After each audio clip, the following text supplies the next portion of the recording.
Hello guys, good afternoon. Welcome to our first vlog tutorial about C++ programming language. This topic guys is for those people who want to learn about programming in C++ and do not necessarily have any previous knowledge of other programming language. Of course, if you have any knowledge of other programming or any general computer skills can be useful for this topic. Probably, the best way to start learning a programming language is by writing a program. So therefore, we will start our first program by using these applications. The C++ for our IDE or a text editor for our program in C++.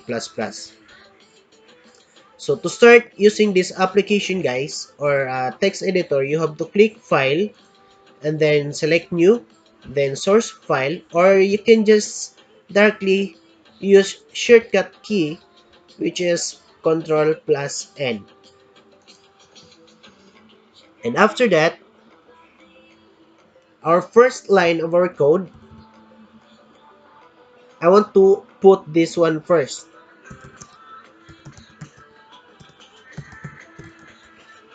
My first program, at sa pangalawang line natin guys, you have to put this one, include IOStream. Then our third line of our code, the third line of our code is using namespace std ended by a semicolon. So later on after this one, we'll discuss each line kung paano yan siya mag-work sa code natin, kung paano yan siya mag-functions. Okay? Then the fourth line of our code or our program is int main, then open and close parentheses, ended by curly brackets. So, sa gitna ng curly brackets natin guys, dyan tayo mag-start doing our code. Okay? The main code natin. Kung gusto tayo may ipalabas na result, so dyan natin ilagay sa loob ng curly brackets. So, like for example, if you want to have a result using this program or output using this C++ program, so you have to put C out, double less than, and then double quote sign, then ended by a semicolon. Every time that you want to create a statement, you have to put semicolon that is to terminate your statement or to end the statement. Now, like for example, gusto natin ipalabas is yung hello world. Yan. So, paano natin to siya iparun guys or hurrying to know that our program is working. So, you have to click execute menu. Then, meron tayo ditong different buttons or choices na kailangan nating i-click. First, you have to click a compile or press F9 which is the shortcut key. I-compile natin siya muna bago siya mag-run. So, yung compilation process is chine-check niya yung every line ng code mo if there is an error. After niya yun i-check, saka na niya i-run yung code mo kung ano yung magiging result or output. So, ito lang ang i-click natin guys, compile and run para as one. After niya i-compile, then automatic run the program if there is no error. So, but before that, save muna natin yung sample program natin. So, gagawa tayo dito ng new folder. Ayan. Summer. Then, open that folder. Then, change the file name. Like, for example, we have the activity 1. Then, click the save button. You don't need to change this one. Okay? Save that one. and then wait the compilation process, and then ito na po yung result natin, guys. Okay? So, as you can see, guys, meron tayong result dito na hello world. Okay. So, lumabas yung hello world natin dito kasi galing sa see out natin yun siya. Pinapalabas from the word see out. Pinapalabas yung output or yung result. Okay? Nakuha natin. So, ngayon, we will try another example for this um, result, no? Or for this program.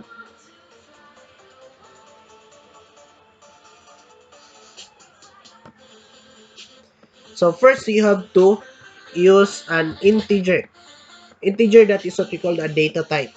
We have different data type, guys. Meron tayong int, meron tayong string, meron tayong char or character, meron tayong double, meron tayong float, meron tayong long, meron tayong short, meron tayong boolean. Okay. Yan. So, yan yung mga different um, variables na meron tayo. Actually, marami pa yan siya. So, first variable that we're going to use today is yung integer. So, integer, that only accept a whole number. Okay? That is only accept a whole number. So, like for example, we have a variable A, then B, then C. So, this part of our code, or yan, this part of our code, that is what we call a declaration of variable. I-declare natin yung ABC na yan as a variable using a data type na integer. Yung data type na yan, that is what we call, yung integer na yan rather, that is what we call data type, and yung A, B, and C, that is our variable.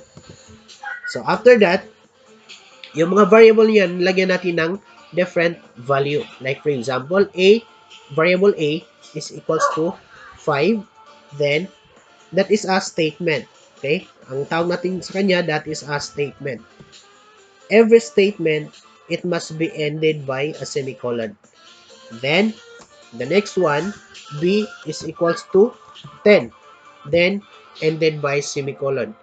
So, ngayon, we will have a simple calculations, no? We will use different basic mathematical operators, which is the addition, subtraction, multiplication, and divisions. For these two variables na may dalawang value. So, let's take an example. Tatawagin natin yung variable C na siya yung mag-hold sa dalawang variable, okay? C is equals to B plus, A plus B rather, then ended by semicolon. So, ngayon, ang purpose dito is ina-add niya yung dalawang variable na yan, okay, which has a value of 5 and 10. So, as I said a while ago, para magkaroon ka ng result, para magkaroon ka ng output, kailangan mong gumamit ng cout. Ayun. Cout, but not all the time using cout, you can use double quote. Kasi, gusto natin is number. Kasi pag double quote ang ilagay natin dito, tapos tatawagin natin ang C, so automatically, hindi number ang mag-display, kundi yung C automatic ang lalabas sa output natin kasi nasa loob siya ng double quote. So, ngayon tatanggalin natin yung double quote na yan, ilagay natin yung C dito. So, paano yun siya nag-work? So, ang A may value na 5 and B may value na 10. So, ngayon, tinatawag natin ang variable C, nilagay natin dito sa baba para siya yung mag-hold na variable kung ano yung magiging result sa kanilang dalawa. Okay? So, ang inad niya dito is 10, 5, and 10. Okay? A plus B yun siya. So, ngayon, para lalabas yung result dito, gumamit tayo ng cout, then tinawag natin yung C, variable C, pinasa natin dito, then that is ended by a semicolon. So, let's take a look what will be the result of this sample program. Press ko lang yung F11, guys. That is to run. Okay? Ayan. Meron tayong 15 na result. Okay? Bakit naging 15 yan siya? Kasi ina-add niya yung 5 plus 10. Okay? A plus B. Sila yung nag-hold na variable dito. Okay? Nakuha natin. So ngayon, paano yun nag-work yung mga different lines natin? Ano yung mga function nila sa code natin? So dito sa first program, in the line number 1 of our code, my first program, no? So nakalagay dyan, double slash, my first program. Bakit may slash? Ano yung function ng double slash dyan? So, this is a comment line. Okay? Yung first line na yan. This one. Ito yung comment line natin. All lines beginning with 2 slash sign are considered comments and do not have any effects on the behavior of the program. So, hindi yan maka-apekto dyan sa loob ng program natin pag may double slash na nakalagay. Okay? The programmer can use them to include short explanation or observations within the source code itself. Gusto mo magkaroon ng explanations kung paano yan siya mag-work, then you have to add a comment. So, in this case, the line is a brief description of what our program is. Okay? So, yan yung function niya dyan. Bakit ko yan siya nilagay dyan? Anong purpose niya? Okay? The next line of our code is the include IOStream. Okay? And this line, beginning with a hash sign, are directives for the preprocessor. So, they are not regular codes lines with expressions but indications for compiler's preprocessor. In this case, the directive hash include IOStream tells the preprocessor to include the IOStream standard file. So this specific file, IOStream, includes the declaration of the basic standard input-output library para magamit natin yung input-output library in the C++. Okay? The next line, which is the using namespace std. So, ano naman yung function niya dyan? Bakit need natin yan siya ilagay? Bakit hindi tayo direct sa int main natin? Kasi, all the elements of the standard C++ library are declared within what is called a namespace. The namespace with the name std. So, in order to access its functionality, we declared with this expression that will be using these entities. So, this line is a very frequent in C++ programs that use the standard library. Okay? And in fact, it will be included the most of the source codes included in these topics. Okay? So, the next line, we have the int main. Okay, ano naman yung function ng int main dito? This one. So, this line corresponds to the beginning of the definitions of the main functions of our program. Okay? Siya yung, dyan tayo nag-start. Okay? The beginning of the main functions of our program. Okay? So, the point by where all C++ programs start their execution independently of its location within the source code, it does not matter whether there are other functions with other names defined before or after it, the instructions contained within these functions definitions. So, will always be the first one to be execute. Kung ano yung nasa taas, yun yung first i-execute. Yun yung unang babasahin ng compiler natin, guys. Okay, yan yung gamit ng int main natin.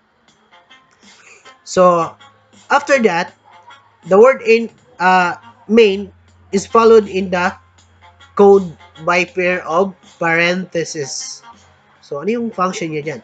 That is because it is a function declarations in a C++. Function of declarations in the C++ yan. Kaya ginagamit natin yan. Nilalagay natin yan siya dyan sa line na yan. So, from other types of expressions are these parentheses that allow its name. So, optionally, these parentheses may enclose a list of parameters within them. So, after sa parentheses, guys, right after this parentheses, we can find a body of the main function enclose a braces. So, what is contained within these braces is what the function does when it is executed. After, kung ano yun, daw yung laman sa loob ng brace na yan, yun yung main functions. Okay? Kung ano yung nasa loob natin. So, that's why dito tayo nag-start sa main functions or main coding natin para magkaroon tayo ng display. Okay? Nakuha natin. So, that's it. And we'll have another example, guys. Kung gusto ka magkaroon ng another result, you can use the same. Gusto mong ipalabas yung 5 basic mathematical operators, which is C is equals to A minus B, semicolon. Then, you have to add another C out if you want, no? Pwede mong pwede kang mag-add ng another C out, another C out, ganun. But gusto mo in one line lang para lesser yung code natin. Yan, add, yan. Gusto mo one line lang, you can do that one also. Like for example, how it will works. You can only add double less than. Okay? Double less than ka dito, tapos C na naman. So, you want to try? So, try natin kung mag-work ba. Press F11. The same. Ayun, negative 5 ang dalawa. O, see? Bakit yun naging negative 5? Kasi the same variable lang ang nag-hold sa dalawang ito. O, di ba?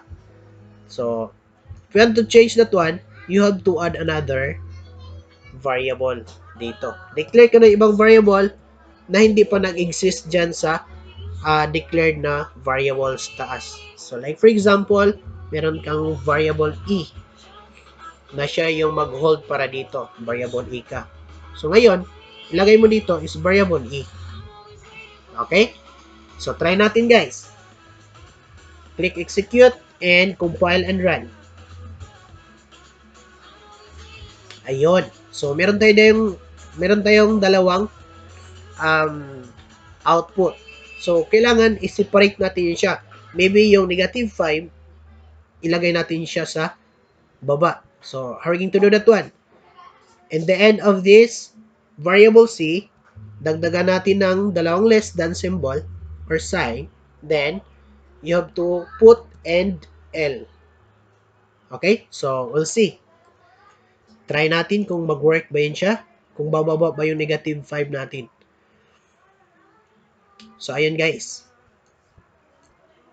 Ayan na po yung result natin. 15 and the 5.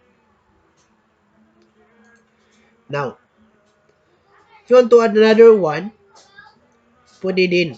Okay? So, just add another variable. For example, X, Y, and Z. Okay. Then, add another X. Tatawagin natin yung variable na X para siya yung mag-hold para kay multiply. Okay? Multiply by B.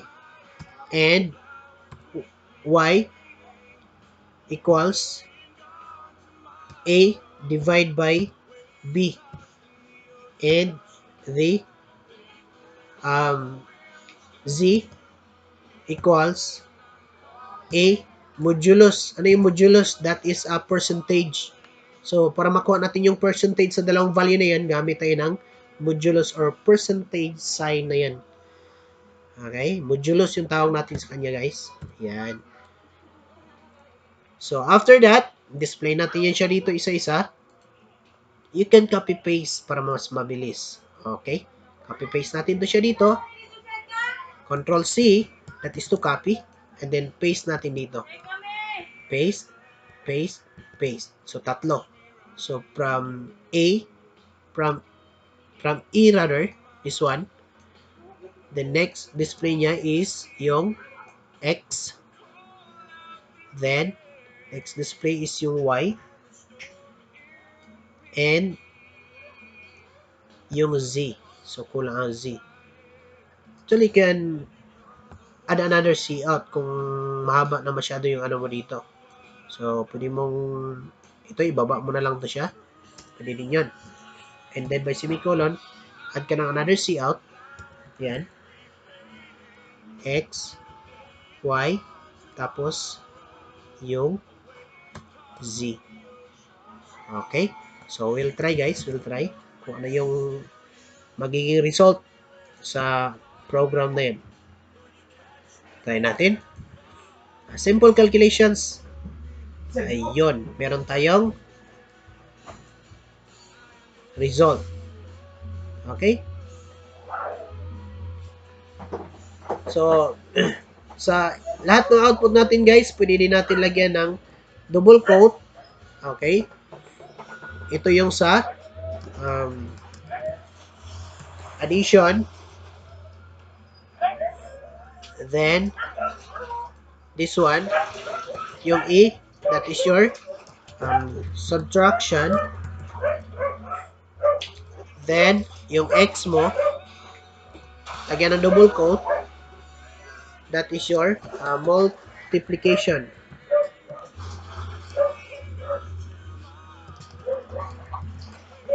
Multiplication. And then, yung Y natin, double quote.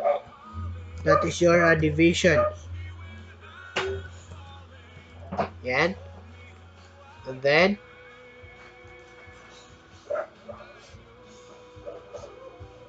yung sa Z natin guys, that is your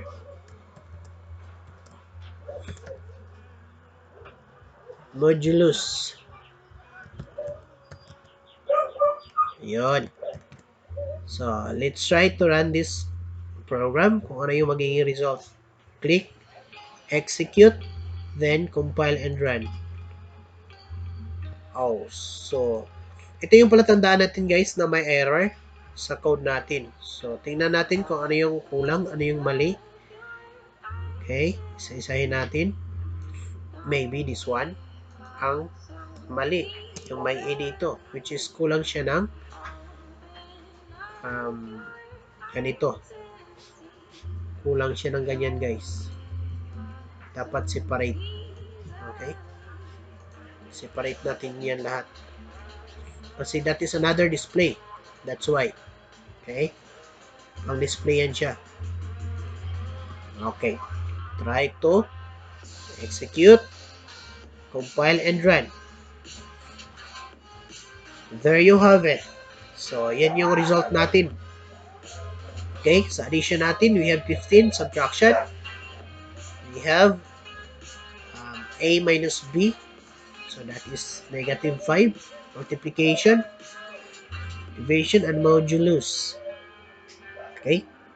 So, thank you so much guys for your time. And don't forget to subscribe my channel and share and like my videos for more tutorial to come. Thank you.